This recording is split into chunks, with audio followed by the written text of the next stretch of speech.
Good afternoon, everyone, and welcome to this month's webinar.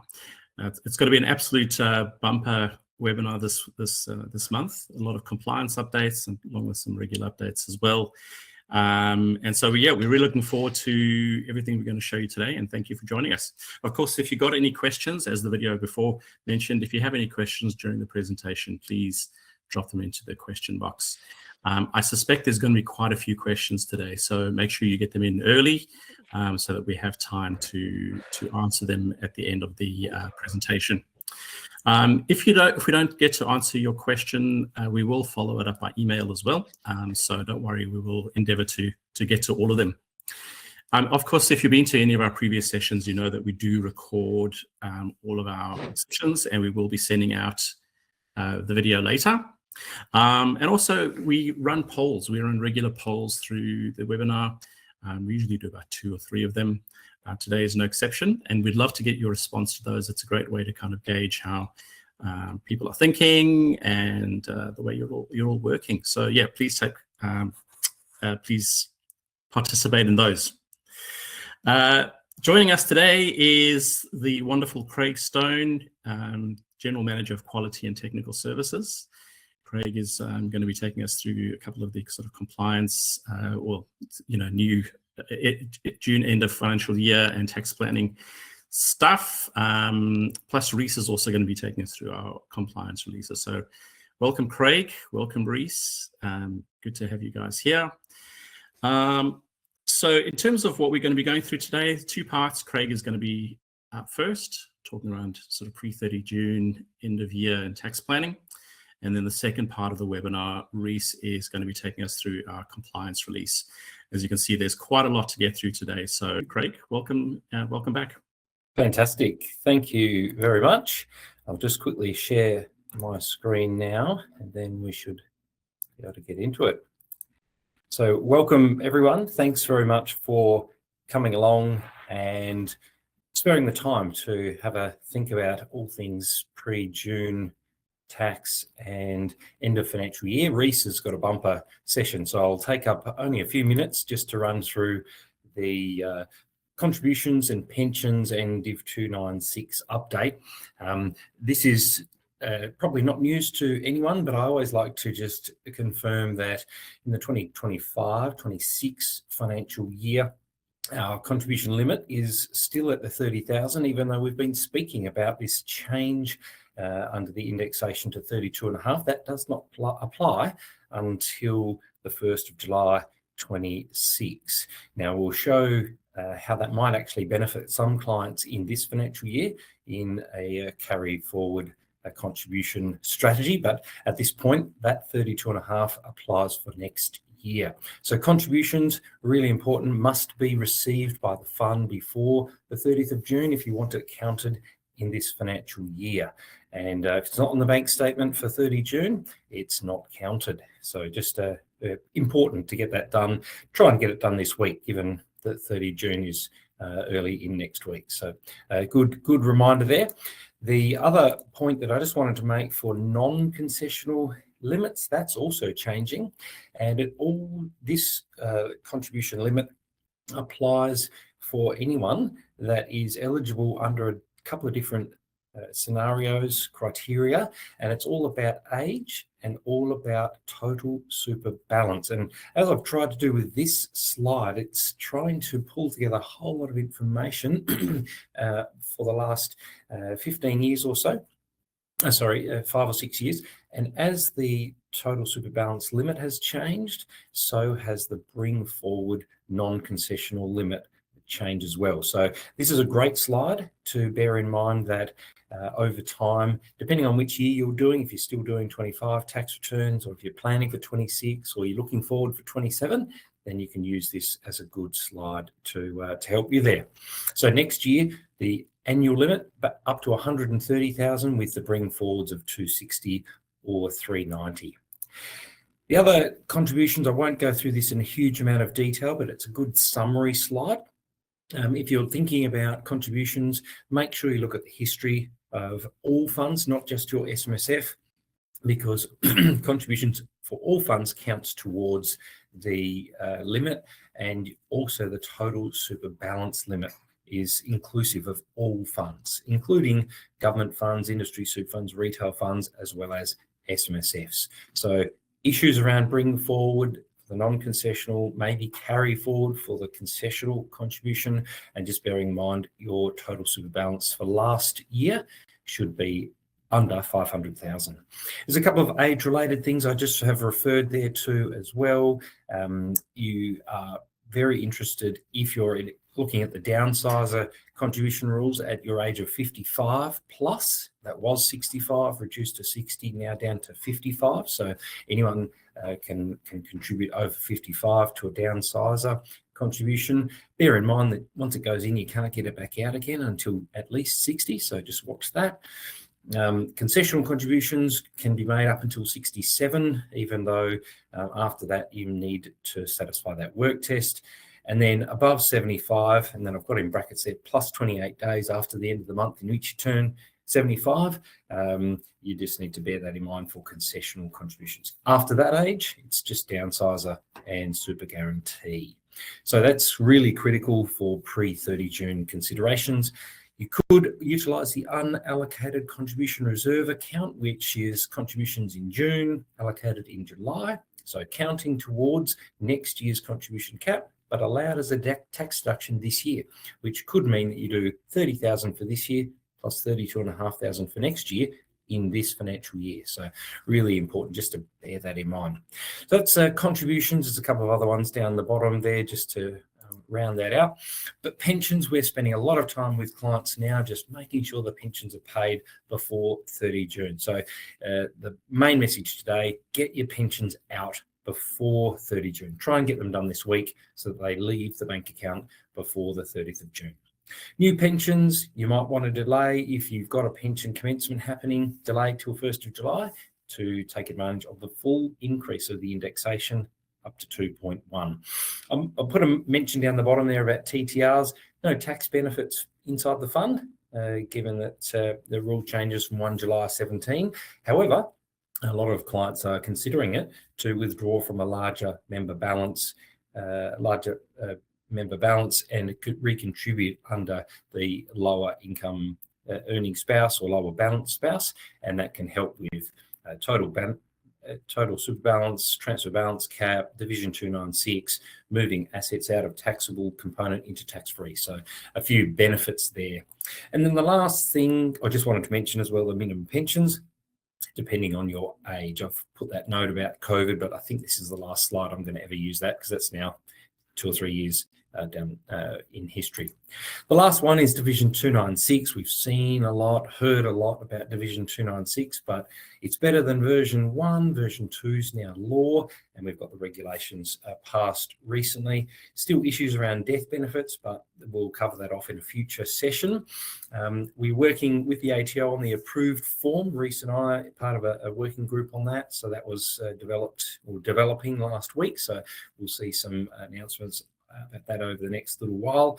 And then finally, one of the things that we've had some discussions about clients is selling unrealized loss shares before 30 June. I'm still not sold on some of those strategies, because if you're selling and then rebuying something else, you're going to have the same cost base going forward. So resetting it, adjusting the cost base. If you're trying to avoid that, you're probably going to get the same outcome. And then the final point that I put down there, federal budget was focused on other areas and left super alone. So looking like we can see some growth in super fund numbers again.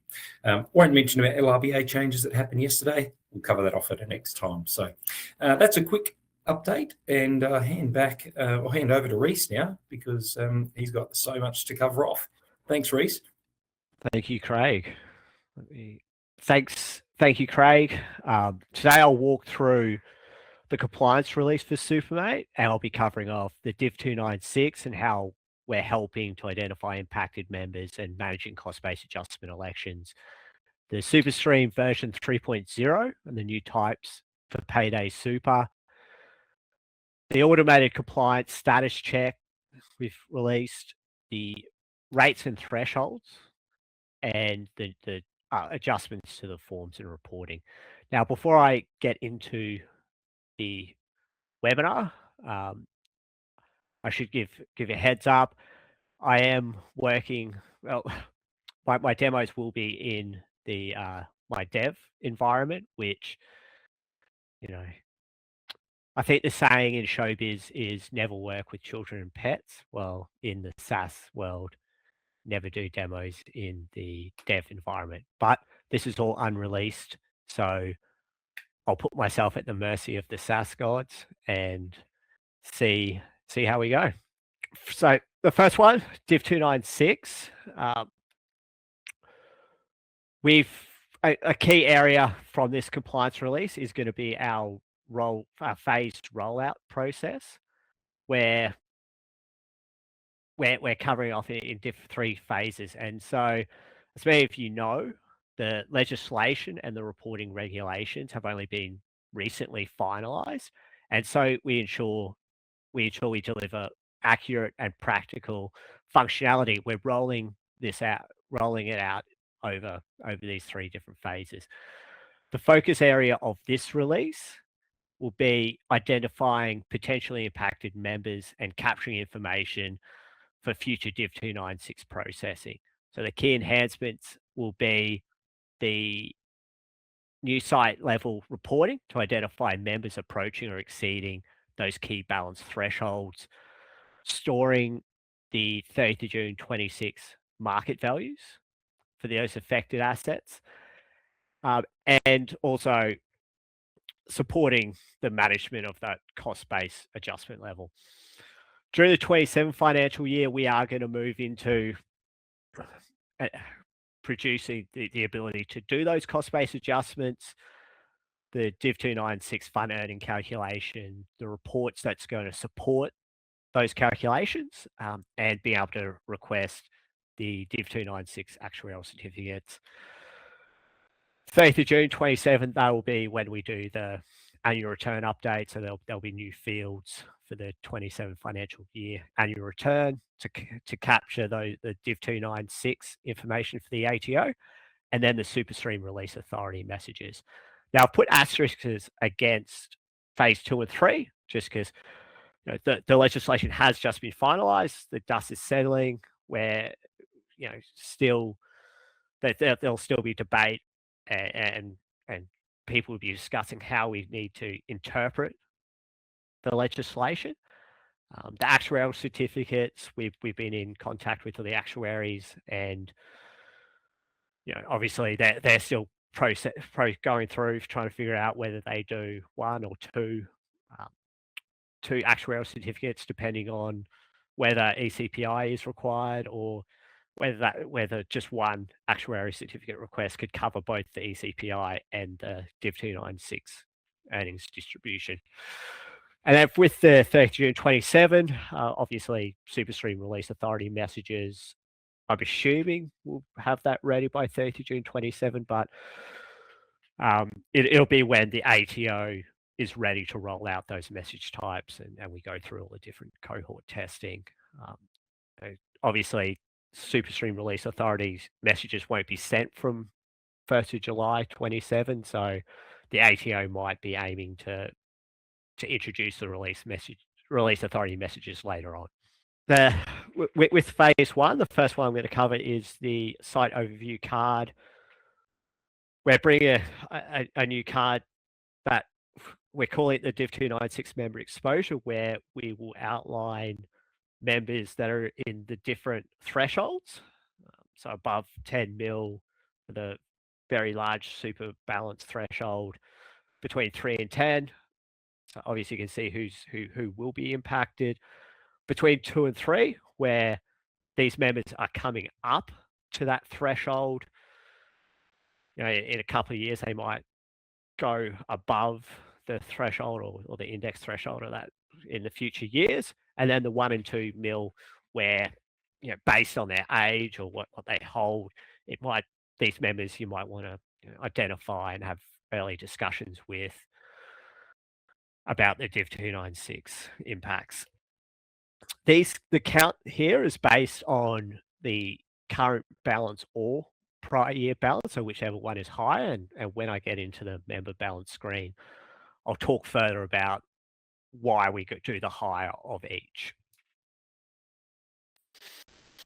And then the next item is the site level member balances screen, where you do drill down from that site overview card to where you can see all the different members.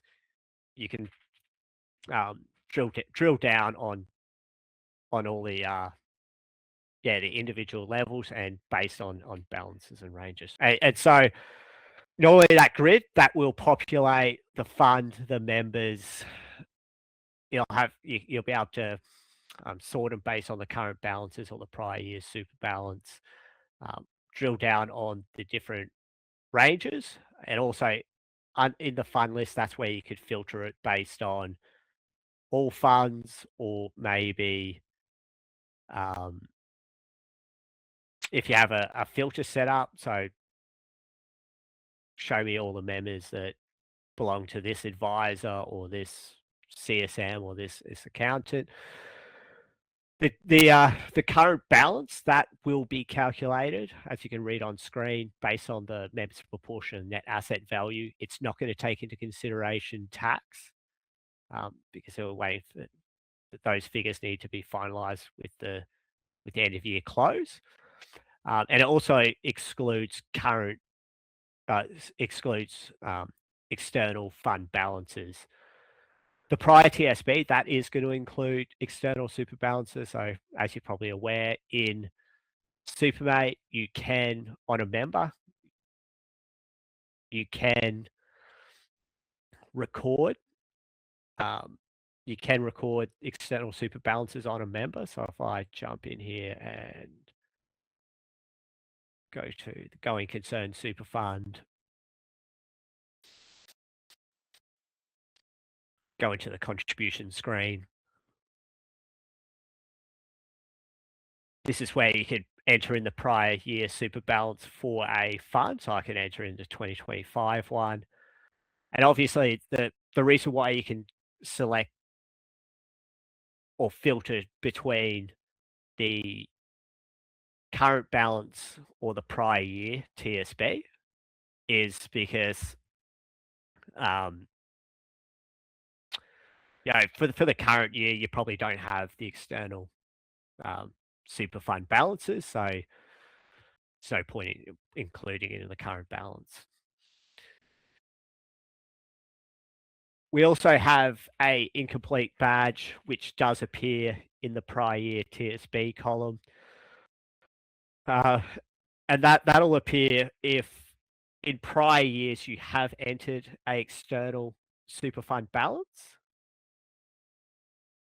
but you haven't put it in for 2025. So you can see here in the first two examples, if it's a 26 financial year, if there's an external super balance entered for 23 or 24, but not 25, the badge will appear, suggesting that there's some incomplete information there. For the remaining four, where the badge won't appear, so obviously financial year 25 has external balances entered for 3 of them, and 1 of them never had the total super balance, so the badge won't appear in that instance. The storing of the 30th of June 26 market values, there's no action required from your perspective. We'll automatically store the 30th of June 26 market value for the CGT affected assets, and we're going to store it at the tax parcel level. So you can see here on the accrued capital gains report, I do have the Suncorp group, which has 2 tax parcels relating to two different dates. The market value is split based on units, and that market value, that's going to be stored against that tax parcel. If you do have a non-unitized asset that is CGT affected, for example, is property, it only has 1 tax parcel, so that market value is going to be stored against that tax parcel. But if you had multiple tax parcels, the market value will be proportioned across the different tax parcels based on the cost base of those tax parcels. And yeah, once again, we're going to lock them in when the 26 financial year is closed, ready for us to use for future calculations. Now, we are storing it for every single fund, but it doesn't mean we're going to apply them for the Div 296. So when the election's made and the 27 financial year is run and future years, it'll only use that stored value if the election has been selected, that the Div 296, the CBA election has been used. When it comes to cost-based adjustment election, we have released a trustee resolution. In our resolution, we do state that it'll be made in the approved form once available. And, you know, we're still waiting for the ATO. And as Craig mentioned, that we are working with the ATO. We are part of a working group where, you know, they working through the draft approved form.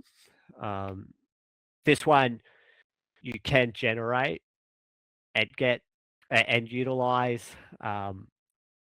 You can also, since it is a letter template, you can modify our trustee resolution. And then it comes down to storing the cost-based adjustment election. So while you're having conversations with the trustees during the year, or when you send out the 26 financials, and you prompt that conversation about whether the cost-based adjustments should occur or not, we have a field under fund details configuration where you can select whether it's going to be adjusted or do not adjust. Right now, it's for all funds, it'll be defaulted to no nomination, but once you get the information back, it'll be there for you to change. And I'll just jump back into SuperMate, show you where that is. So under fund details, in the configuration, this is where the field is. So you got the nomination, adjust, do not adjust.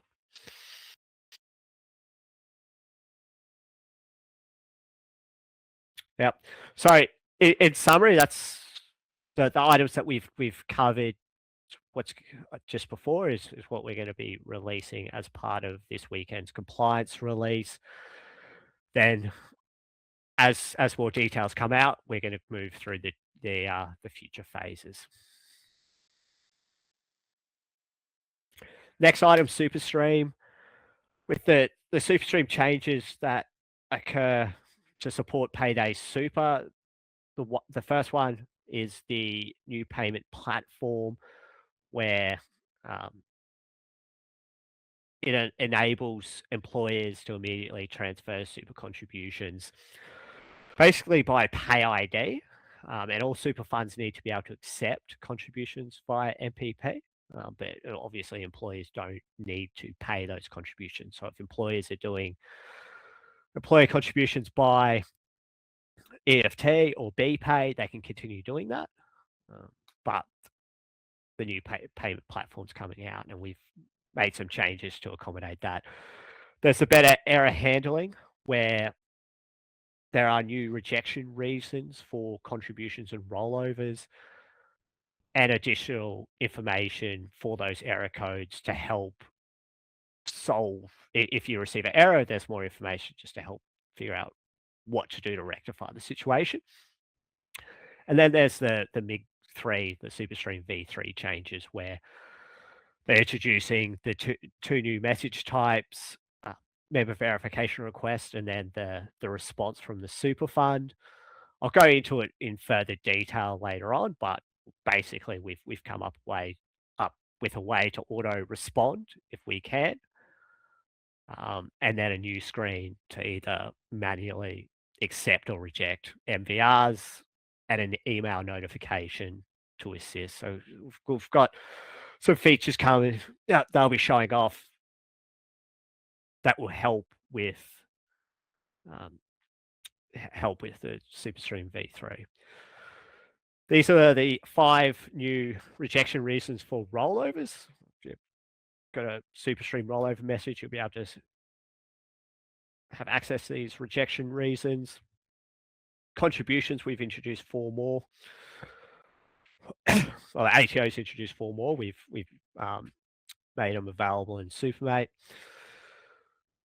Before I jump into how the new MVR message is going to work, it's just a reminder about how to set up SuperStream to work within SuperMate. The first part is for details, making sure that the super fund details are recorded with the ATO and that the employee's been provided the fund's ABN, the bank account details, and making sure that they know the ESA is SuperMate. Within the ATO, obviously, if the fund has been lodged using SuperMate before, lodging the annual return will update the ESA to SuperMate because it's on the annual return. But for any new or takeover funds where the fund previously wasn't administrated on SuperMate, you do need to make sure that the ESA with the ATO is SuperMate. You do need to ensure that the fund is complying. I've got something cool to show you later on, which should help with making sure that it is. Ensuring that the fund's bank account can accept those deposits by NPP, and also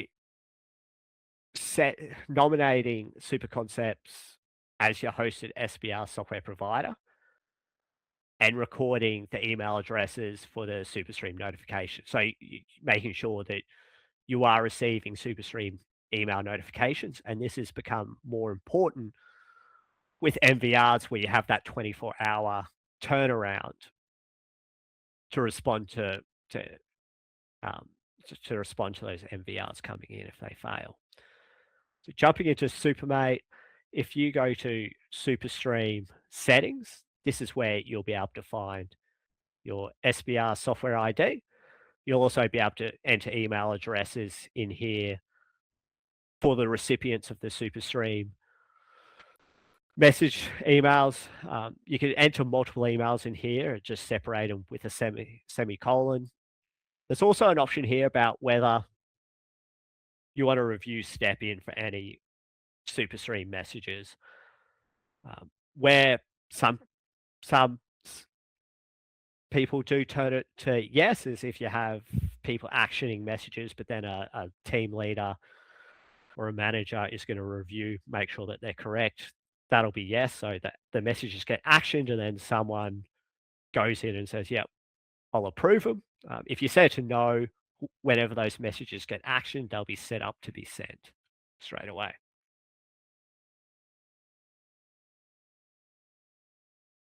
So with member verification request, this message, SuperStream message, is going to be sent by the employer prior to the first time they're doing a contribution. So if a member changes employers or gets a new employer, that new employer will send this message just to make sure that the fund details are correct and that this fund can accept their contributions for that member. And then within 24 hours, a member verification outcome response SuperStream message needs to be sent. Whether that's a successful or an unsuccessful response doesn't matter. Just you do need to make sure that it gets sent within 24 hours. We will automatically send MVR ORs if we can identify the member within that fund. And so there's a system default here that I've got up on the screen. If that's set to yes, when a MVR message comes in, we look at the ABN, we identify which site it is on based on that fund's ABN, and then we check to see if there's any active members with the matching TFN. if that fund doesn't have, or if the message doesn't have a TFN in it, or the members within that fund doesn't have a TFN that matches the TFN in the message, we will try to match based on date of birth and name. So match by TFN, not possible match by TFN, match by date of birth and name. If we can't identify that member, so there's no matches, we will send an email that to the email SuperStream email list, which I was showing before in the settings, and then a response must be generated manually, whether it's accepted or rejected. And this is what the email notification looks like. When we receive a message and the ABN doesn't exist in SuperMate, we do send this rejection error message back to say that we couldn't identify an SMSF on our system with that ABN. So it's very important that when you take over a fund or you're setting up a fund and you've added the members, to make, and you've notified the employer of, here's the ABN, bank account details, and ESA, that you make sure that that the ABN is stored in SuperMate. Otherwise, the message won't be delivered to your site, and we'll just reject it. All right, SuperMate demo. Site overview card, as mentioned. Before I jump into the demo completely, I should point out that I'm doing this demo, I'm showing off SuperMate, and I'm also showing off SuperMate Classic. And the reason for that is because we have two different processes depending on which system you're in. And I'll cover off SuperMate first, and then I'll cover off Classic. This, so we've already had the site overview. Yeah, on the site overview, we already had the SuperStream card. What we've done is we've introduced the contributions and the member verification items onto the card.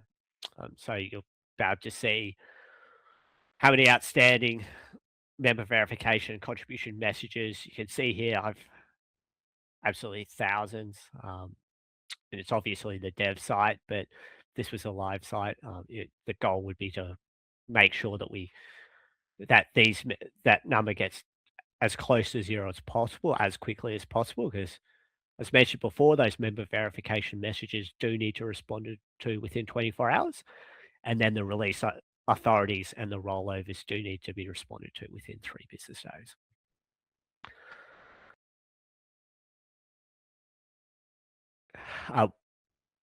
We've got a new member verification screen in SuperMate, where you'll be able to dial in and look at which member verification messages do need responding to. And with the ones that were automatically selected, if you change the status to successful response sent,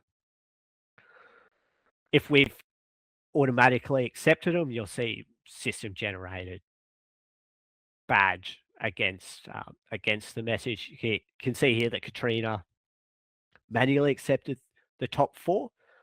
The bottom one was automatically accepted. All right, so I'm going to jump back into dev, and I really hope that it's going to be playing a lot nicer for me this time.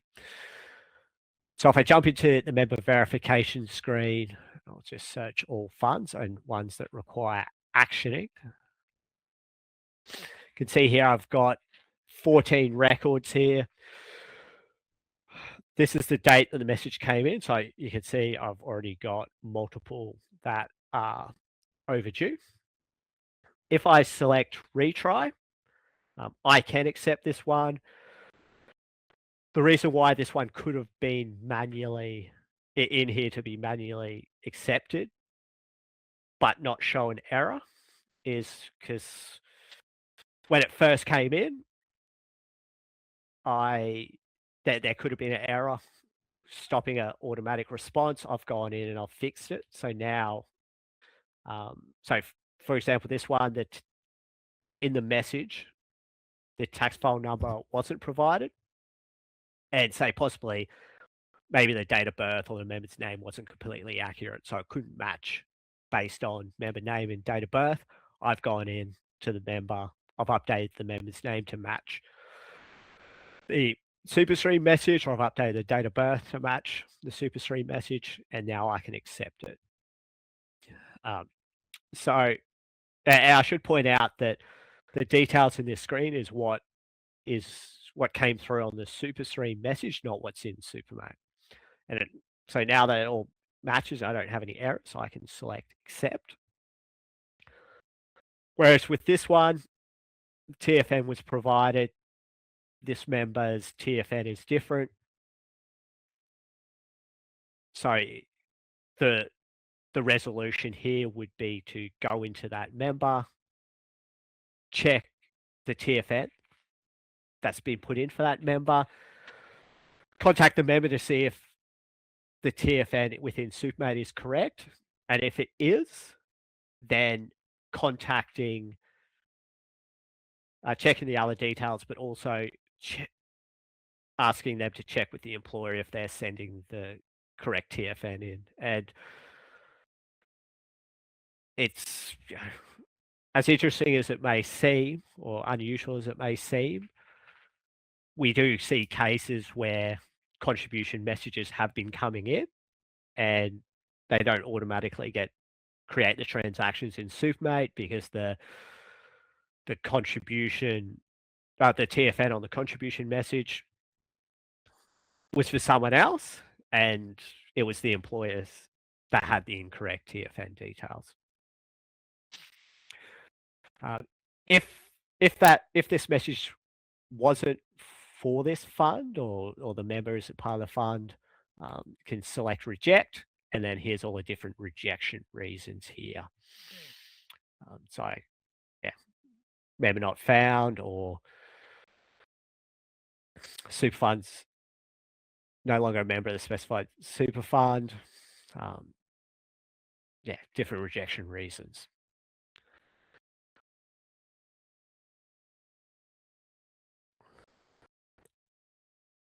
So this screen here, this slide here, I'm showing off, these are ones where the accept button appears because the details match. They might have appeared there because there's, yeah, if you do have a lot showing up, maybe check that your system default is set to yes, so SuperMate can automatically accept those messages for you. But they also might be there because they've come in, someone's updated their details to be accurate and it matches, and now you can accept the message. This warning here will be if the TFN was provided, but the member within SuperMate doesn't have a TFN, but they're able to match based on member name and date of birth. So in this case, you can accept it. I would definitely suggest going to the member in SuperMate and contacting the member, making sure you have, well, get a TFN and enter into SuperMate. This one here, I mentioned before that we will only automatically accept if the member is currently active. So this error message is basically saying that this member's account was deactivated. Contact the client or activate the member if you know that they're still a member of the super fund, so that they can accept contributions from their new employer into their super fund. Once the member's activated, you can come back and the accept button should appear. Two different errors here. They look very similar. The one on the left is one where the SuperStream message didn't have a TFN, but we couldn't match based on date of birth / member name, and you can see here there's some unusual data here. Obviously, that's not a member's name. Hence why we couldn't match it. This one here, the TFN was provided, but the TFN doesn't match the member's TFN in SuperMate. So we don't look at the member's name and date of birth in this instance. If the TFNs are different, it's an error. Here are the different rejection reasons which I showed before. If you do respond to an MVR incorrectly and you realize it, you do have the opportunity to change the status to successful response created, and then delete that message, and they can go back and reprocess the message correctly. And this is the daily SuperStream email. So I showed off before that MVR email, which you would receive every time you receive an MVR. This one here is the summary email that comes through every day, and we've added the contributions and the member verification to that email. Okay, SuperMate Classic. As mentioned before, we've had different ways to address responding to SuperStream messages in SuperMate and Classic. I'm just going to jump into Classic. So a big key difference between Classic and SuperMate is that in Classic, we didn't build another screen. So under multi-fund, SuperStream contributions, we have the, if you search by message type, verification received, this is where you'll be able to see the member verification messages. So the two options are contribution or member verification. When the member status is received, these are all the contribution messages that need to be responded to. You can see which ones have been sent, which ones have been rejected, which ones have been completed. So you can change through different statuses. When you flick it back to contributions,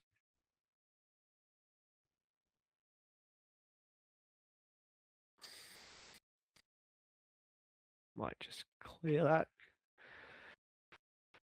This will be all the different contribution messages, and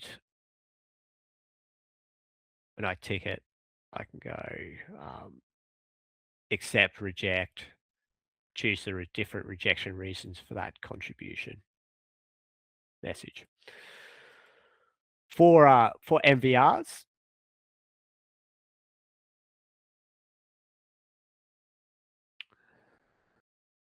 selecting the member, selecting either accept or reject at the top. If you do select accept and there is an error message, you'll be able to see it at the top here.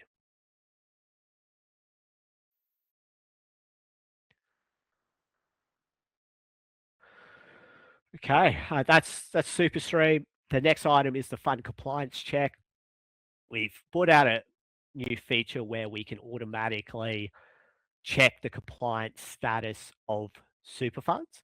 The first change to this new feature is the introduction to the compliance status dropdown in SuperMate, where you have the different options that are available. So registered, complying, etc. You might remember before there was a SIS compliant tick box. This field has replaced that SIS compliance tick box. We left the SIS compliant tick box in Classic, and this is how SuperMate relates to the checkbox in Classic, where these compliance statuses here, the top four, if you change it into that, in classic, the sys compliant checkbox will be ticked. If you change it to non-complying or pending, it'll be unticked. At the time of the release, if we looked at the sys compliant checkbox, if it was ticked, we just updated the field to complying.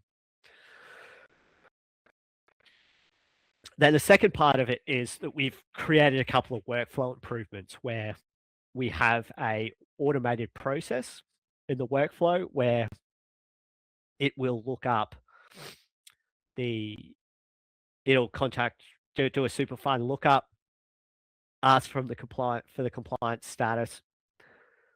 When you get a response back, it'll come back with verified by, it'll update the field value, but also notify when it was last run. And we've also got a workflow token. So based on the response, it can take you to different sub workflows, where one sub workflow could be if the compliance status is still pending, it'll take you off to a sub workflow where you can check, well, contact the ATO or something to see why it's still pending. If it's non-compliant, it could take you to another sub workflow where you can find out why the fund is now non-complying. But if the compliance status comes back, it's complying, you can move on to the rest of the workflow. And so this automatic steps, they can be put into, if you have a workflow for setting up super funds, it'd be a good one. If you apply for the ABN, you get the ABN back. Then you can run this process to check that the ABN is complying. One benefit of this over checking the ABN's website, the Superfund Lookup website, is that our understanding is the Superfund Lookup website only gets updated at 8 a.m. every day, whereas this will look at the background data. So, rather than waiting for 8 a.m. the next day, you could probably run this step in an hour or so. It'll come back telling you whether it's still pending or not. Put a delay step in for another 4 hours, check in 4 hours time, get a different response. So this is a lot quicker. It also doesn't involve someone having to manually go to a website, copy the ABN and putting it into the website to get the data. When running it, if there is an issue, you'll either get a warning, fail, or aborted. For the warnings, this one here, the warnings are more verify that the ABN that you have in SuperMate is correct, or that it's not cancelled, and then run it again. So the first one, it's not found. The ABN's not found on the Superfund Lookup registry. So maybe the ABN that you've entered into SuperMate's incorrect. Similar to the cancelled one, if you're expecting it to be complying, but the ABN's cancelled, check the ABN. If that's correct, check the Superfund Lookup, and this find out why it is now cancelled. For the fails, obviously the first one, that's not a Superfund entity.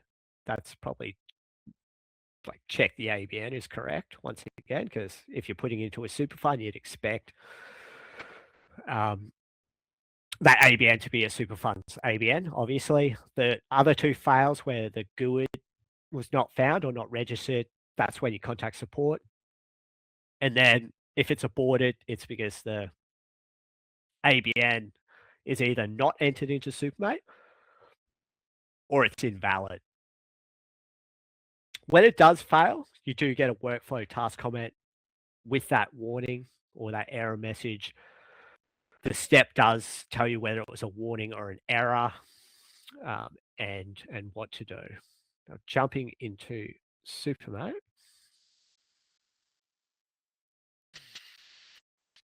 I'm going to the going concern Superfund.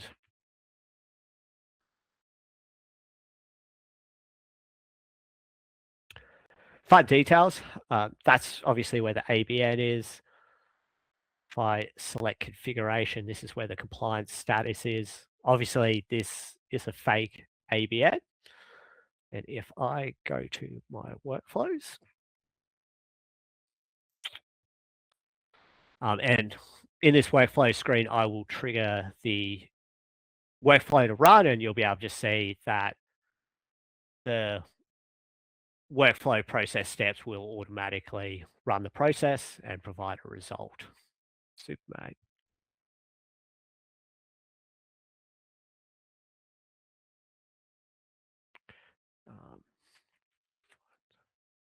Compliance check.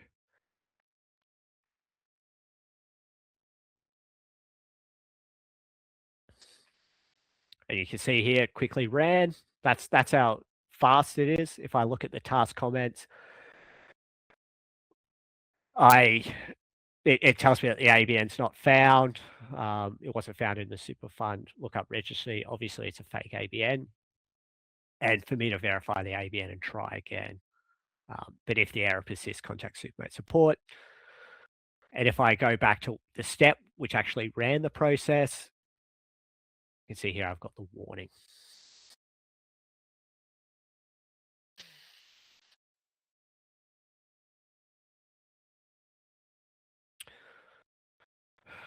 With the Rhys, sorry, Rhys, can I just jump in quickly? I just thought we've had quite a few questions that might be kind of relevant to answer them just more in the context before we get much further on. Are you happy to do that? Yep. Yeah, definitely. I can answer some of the questions. What do we have? So Joe asks, will the Div 296 data be available in SuperMate Classic? Yep. Yeah. So the data is already available in SuperMate Classic. So if you go to the site Classic site overview screen, if you select clients, and obviously this is a dev environment, so it's not playing nice, but the option, you'll be able to select members there, and then you can drill down into the data in Classic, and you can filter the data in that screen. Cool.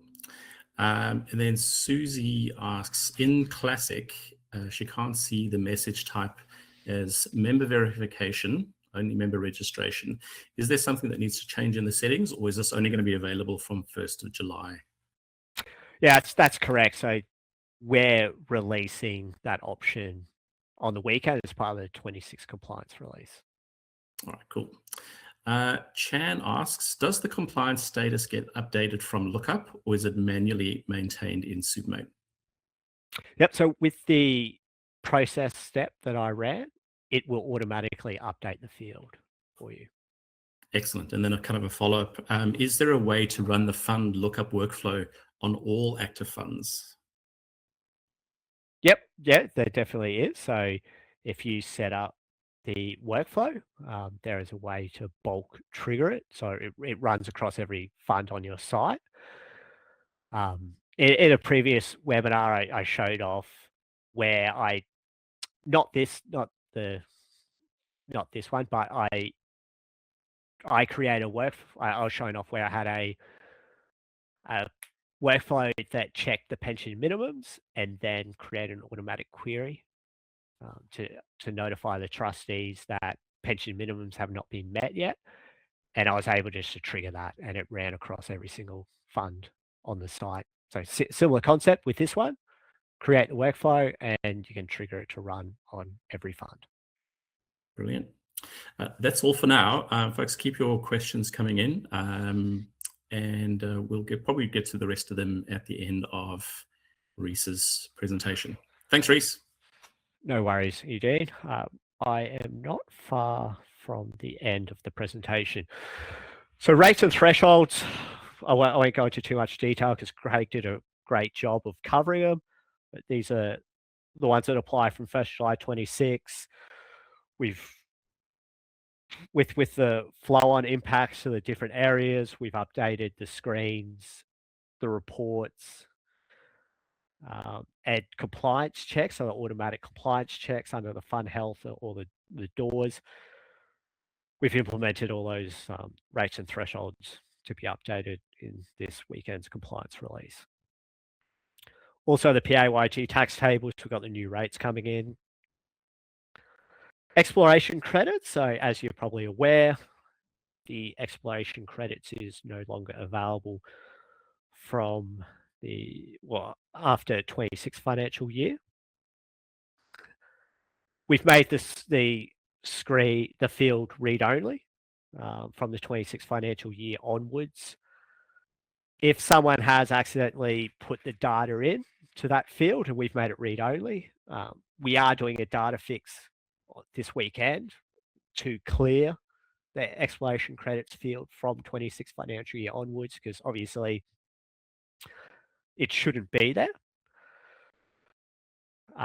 As the ATO has also removed the exploration credit field from the SMSF annual return, the fund income tax return, and the trust income schedule. So we've also updated those reports to not include it anymore. I'm jumping back into SuperMate.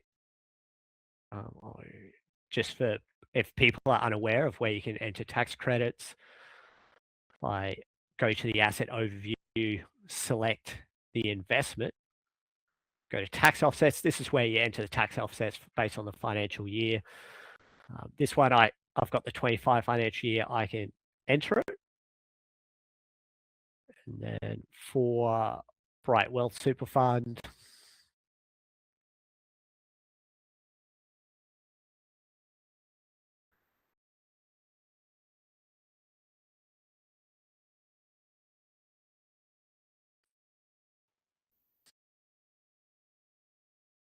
if I select edit and it's a 26 financial year, obviously it's read only. Other changes we've done, so like I mentioned just before, the exploration credits have been removed from certain reports. This is why we've actually released earlier, where you might have noticed when you produce that SMSF annual return, we no longer generate the empty member pages, so they're automatically removed. So if you have one member, we don't include all 8 pages. It's only 1 page, and then it moves on to section H. Now, that is a report option. So if you do want those blank pages to be produced, it is a report option. So you can just turn it back on so you start getting the blank pages again. Minor change in the members section, label X1 and X2. I'm not sure why they bothered doing this, but they've just changed the label, put the value of at the start.